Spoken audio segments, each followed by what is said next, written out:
ইতালির রোমে বিকল বিমান মেরামত শেষে কাল ঢাকা পৌঁছবেন যাত্রীরা। এই তথ্য জানিয়েছেন বিমানমন্ত্রী আফরোজা খানম রিটা। এবং ভোগান্তির জন্য তিনি দুঃখ প্রকাশ করেছেন। তিনি দাবি করেন, উড়োজাহাজ মেরামতে যে প্রতিষ্ঠানের সঙ্গে চুক্তি ছিল তারা যন্ত্রাংশ দিতে পারেনি। বাংলাদেশ বিমানের কারিগরি ত্রুটিতে ইতালির রোম ফিউমিচেনো এয়ারপোর্টে এমন করুণ দশা যাত্রীদের।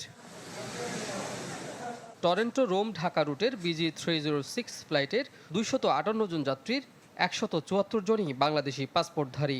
তাদের অনেকের অভিযোগ, দূতাবাস হোটেলের ব্যবস্থা করলেও সেখানে জায়গা হয়েছে যুক্তরাষ্ট্র, কানাডা ও ইউরোপিয়ান ইউনিয়নের পাসপোর্টধারীদের।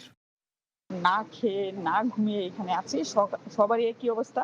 সবাই এখানে শুয়ে আছে, ফ্লোরিং করছে। যারা বাচ্চা নিয়ে আসছে তাদের অবস্থা আরো খারাপ। আর অনেকে আছে এখানে সিনিয়র সিটিজেন যারা, তাদের অবস্থা আরো খারাপ।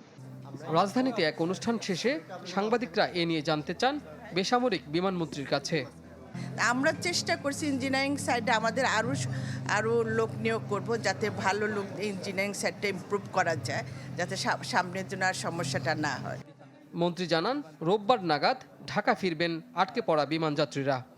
সাময়িক তাদের অসুবিধা হয়েছে, এটা আমরা স্বীকার করছি, কিন্তু এখন আশা করি আপাতত অসুবিধা নেই, কালকের মধ্যে ইনশাল্লাহ চলে আসবে।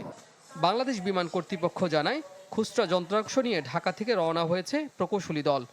রোববার সকাল 9টায় রোমে পৌঁছাবেন তারা। এরপর বিমান মেরামতে সময় লাগবে 3 ঘন্টা। ট্রানজিট লাইন খুব রেস্ট্রিক্টেড, আপনারা জানেন, কিন্তু এছাড়া ইটালিয়ান কর্তৃপক্ষ আমাদেরকে অন্য কোনো ব্যবস্থা করতে দেয়নি। যে বিমানটিতে আমাদের যন্ত্রাংশ এবং ইঞ্জিনিয়ার তারা টেক অফ করেছে, 3 থেকে 4 ঘন্টার মতো সময় লাগবে এটা মেরামতের জন্য। তারপরে ইনশাল্লাহ আমরা আশা করছি তারা এখানে এসে ল্যান্ড করবে। শুক্রবার স্থানীয় সময় সকাল 9টার দিকে রোমে অবতরণের পর বিমানটিতে ত্রুটি ধরা পড়ে। এরপর উড্ডয়ন সম্ভব হয়নি।